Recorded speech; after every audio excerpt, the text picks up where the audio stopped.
morning. Good to see you all again.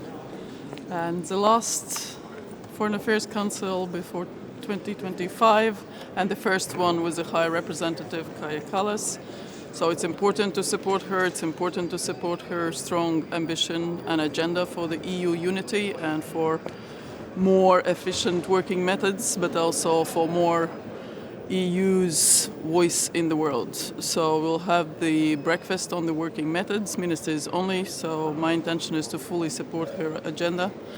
And then, of course, in the working session, we'll have the formal acceptance of the 15th sanction package.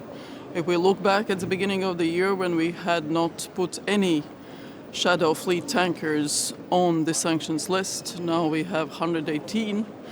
I think I counted rightly. And we need to do more, but it's a good first step. Close coordination with the US, UK, other actors in this regard. Oil and gas still remains Russian main sources of finance for the war in Ukraine. So we speak about more support for Ukraine. The first step should be limiting Russia's access to money, to technology, and to global connections with third countries, enabling avoidance of sanctions. Then on support to Ukraine, we will have an exchange with Andriy Sybiha, Ukraine's foreign minister. We had an extensive discussions with him during the NATO foreign ministers meeting beginning of this month and the OSCE ministerial. So he's well aware of where Latvia stands on this, but also we had a good exchange on confiscated assets of Russia. Our strong position is, just as the central banks of the Nordic Baltic countries, Poland and a few others, that there is both a legal and practical case to use Russian confiscated assets for the reconstruction of Ukraine, and we should be able to move ahead with that. So I will raise those points. I don't expect any decisions today, but I will raise those points and we will continue doing that.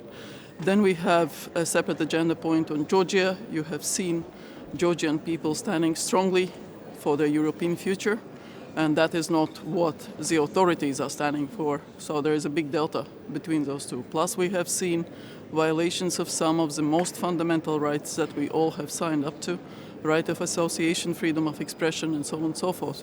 So I've put a number of Georgian officials on the national list.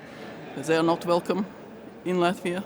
So we will discuss at the EU level and take some decisions. We expect also with regard to the possibility of travel with diplomatic or service passports or some other decisions.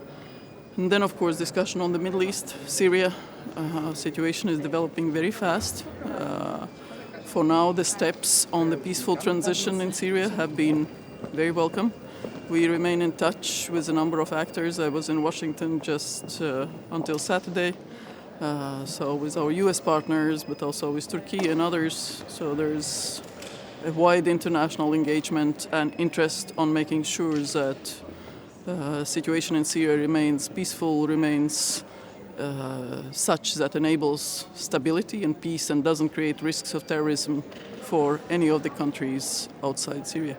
So there is a lot of vested interests from the EU in that situation. Okay, I heard nothing, so please.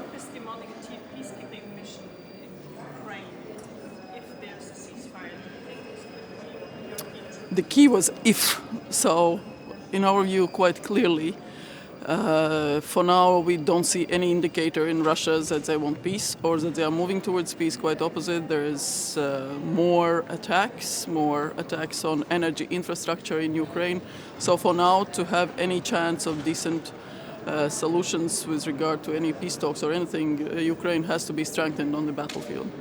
Hungary is talking on Georgia. What's your position regarding to targeted sanction and list of sanction? What's about the position of Hungary? We already know that they will block this decision, and will you continue to support Salome Zurabishvili in the future?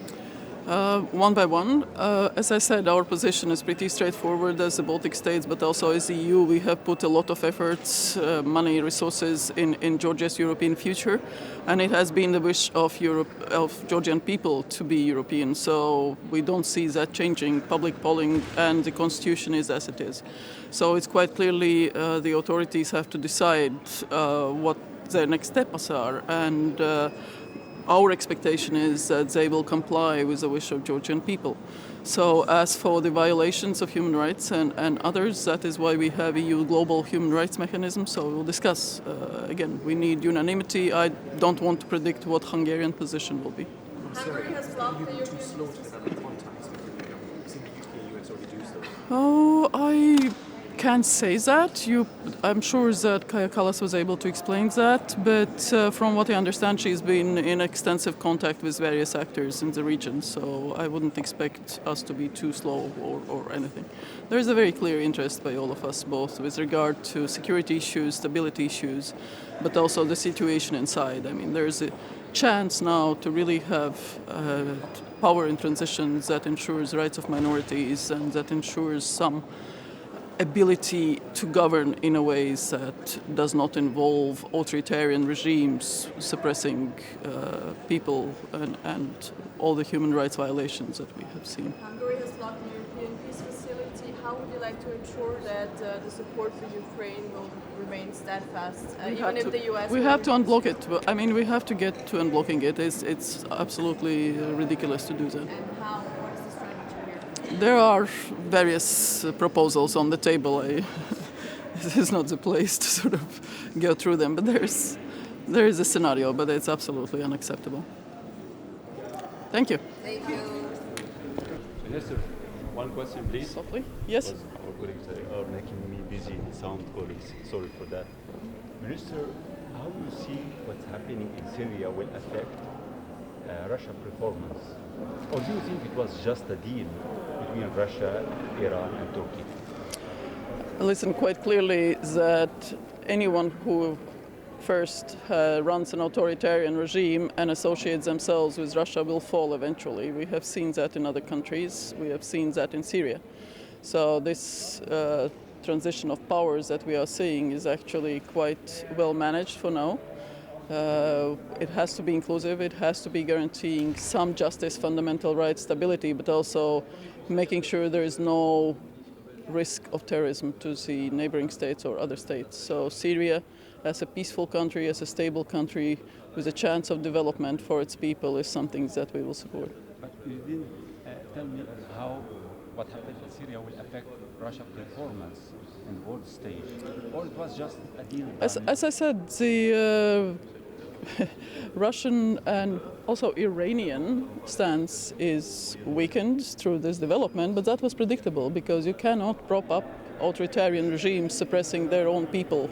So it was logical development. As long as you are supporting the process in Syria, do you think that lifting the sanction late will make the space for other players to play a bigger role in the transition? We will see. I mean, step by step.